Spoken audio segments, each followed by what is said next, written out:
Vamos mais um cafezinho? Vamos falar de design de código? Vamos falar de escrever código legal e essas coisas? Vamos lá? Deve estar perguntando por que eu quero falar disso. Eu quero falar disso porque eu quero falar disso, porque eu lidei com um monte de código complicado essa semana, difícil de entender, perdi muito tempo com isso.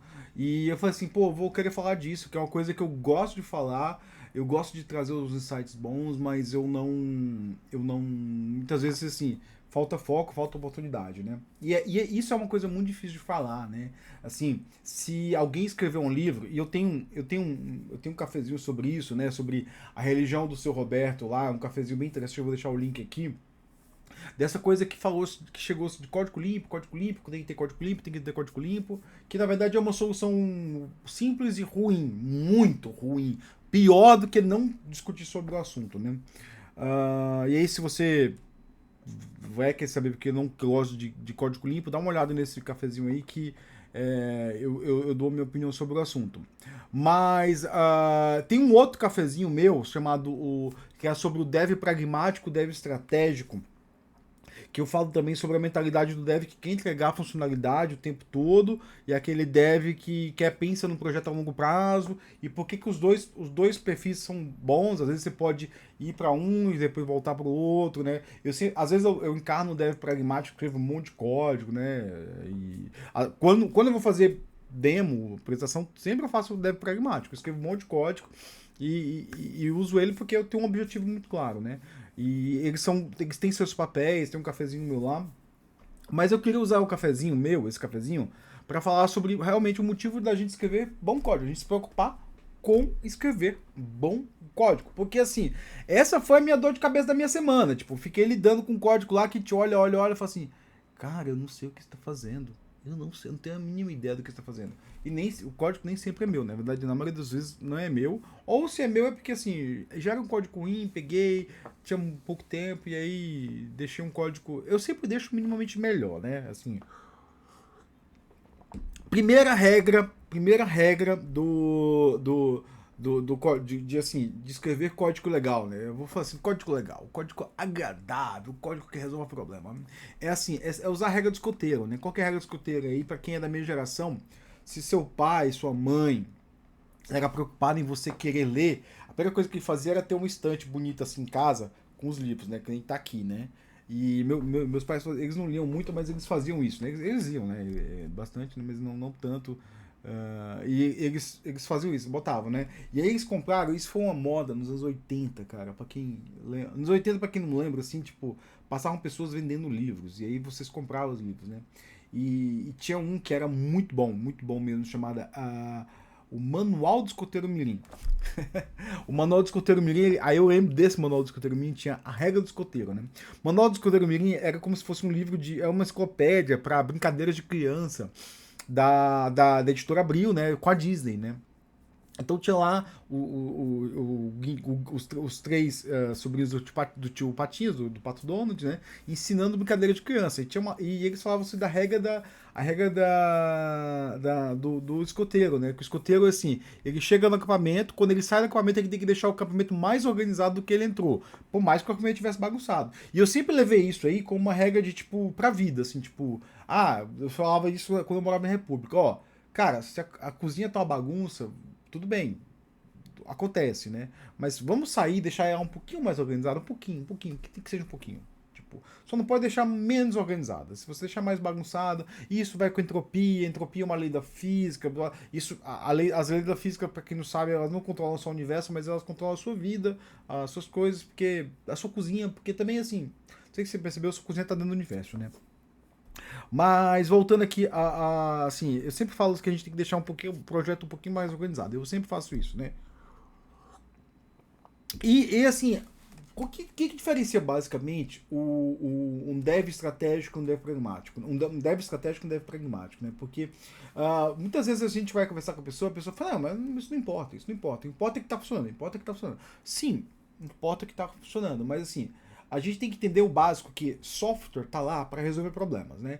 E o software, ele tem uma medida de desempenho muito boa, que é assim, o quanto custa para resolver problema.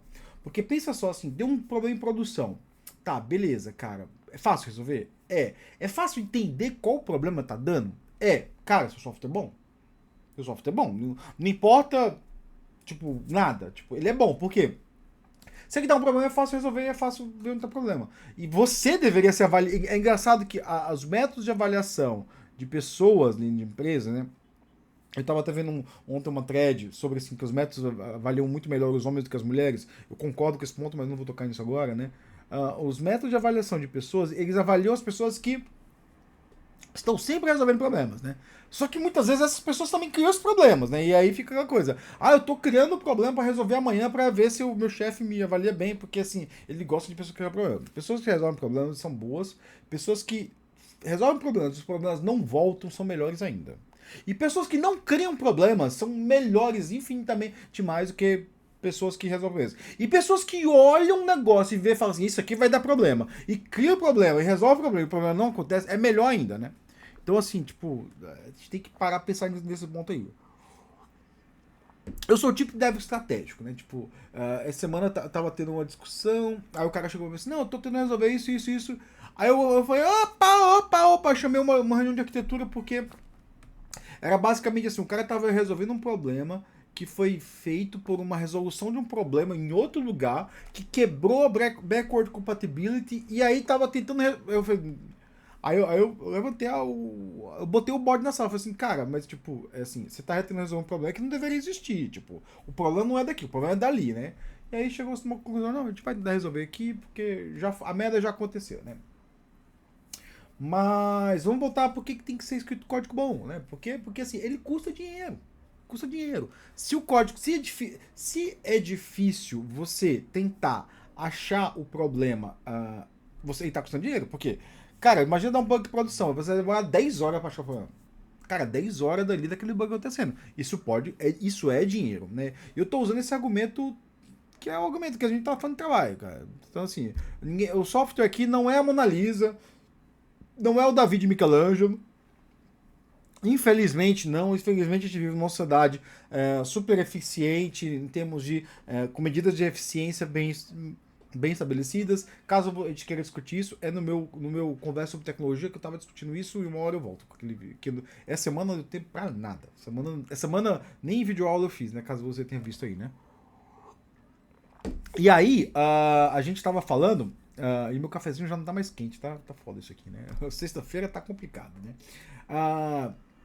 Ele tá bom, mas não tá mais quente, né? Que, assim, o software bom, ele tem que ser barato, né? E aí, beleza. Então, assim, uma das coisas que... o que você faz um software barato? É um software que você consegue ler e compreender ele. Então, esse é o bom requisito de software, né? Que você consegue ler e compreender seu software. E não é criando regras. Eu já falei isso na religião do seu Roberto lá. Não é criando regras que você cria software bom. Você cria software bom, legível, se perguntando e sabendo por que a complexidade surge, né? Por isso que eu gosto mais de uma abordagem mais filosófica do que de uma abordagem legalista. Vou usar esse termo, legalista, que eu crio uma leizinha, tipo, não pode ter mais do que tan. Porque assim, se você cria essa abordagem legalista, você não vai entrar na subjetividade que é a escrita de software. Escrita de software é uma coisa muito subjetiva. Você vai olhar para o software, você vai fazer perguntas, você vai encontrar respostas e essas respostas vão refletir no design final do seu software. É uma coisa muito subjetiva, assim. Mas assim, tipo, as outras arquiteturas, as outras engenharias não tem isso. As outras engenharias têm, sei lá, 10 mil anos de... Construção civil tem 10 mil anos de história. A gente não tá nesse ponto, né? A gente tá no ponto de que, o software é uma coisa subjetiva. E outra coisa, as outras engenharias também, elas têm uma divisão. Arquitetura, por exemplo, engenharia civil. Engenharia civil tem arquitetura e engenharia. Tipo, arquitetura é subjetiva e engenharia é objetiva, né? Então, tem essa divisão, né? Mas esse não é o ponto. Eu acho que a pessoa que é muito pragmática nesse ponto, ela está esquecendo de vários fatores, e esse esquecer pode ser proposital, gente. Isso pode acontecer, tipo, olha, eu não preciso disso agora porque eu preciso entregar isso aqui até sexta-feira para uma apresentação ao cliente. Beleza, tá ok. Mas assim, você ser muito pragmático ali, muito objetivo, num código de que aquilo vai ficar em produção, aquilo ali muita gente vai ter que mexer naquilo, aquilo ali vai dar muita dor de cabeça ruim, aquilo ali, isso pode ser extremamente ruim e isso pode custar muito dinheiro, né? E às vezes você entra num dilema assim, né? Que esse, eu não entro nisso, né? Quem entra são os gestores. Né? Tipo, não, a gente precisa de times baratos, então a gente vai pegar, tipo, a galera mais júnior. E aí fica aquela galera, assim, nada contra júnior, obviamente. Eu já fui júnior, né? Eu já escrevi muito código ruim na minha vida, gente. Não. Tem uma outra coisa que eu falo no meu segundo vídeo, que era sobre design. Chama só design de código, até que eu falo assim, né? A gente tem um mito, uma mitologia do desenvolvedor mágico, né? Aquele cara que nasceu sendo um mágico, que faz as coisas tudo maravilhoso. Isso não acontece, isso não existe, tá?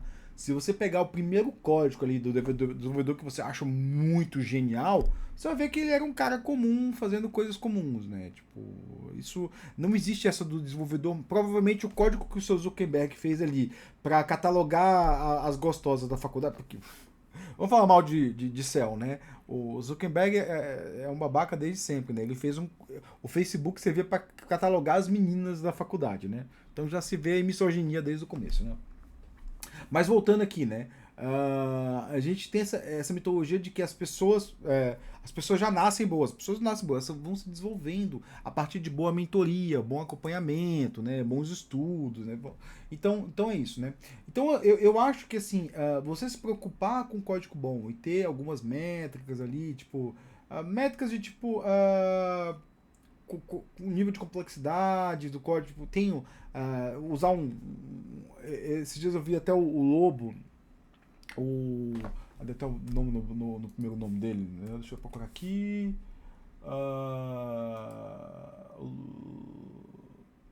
O Lobo Code, né? O arroba dele. Falando sobre eu falo muito isso, eu até dei um retweet que eu tava na época, na hora que eu tava sem tempo, né, de comentar.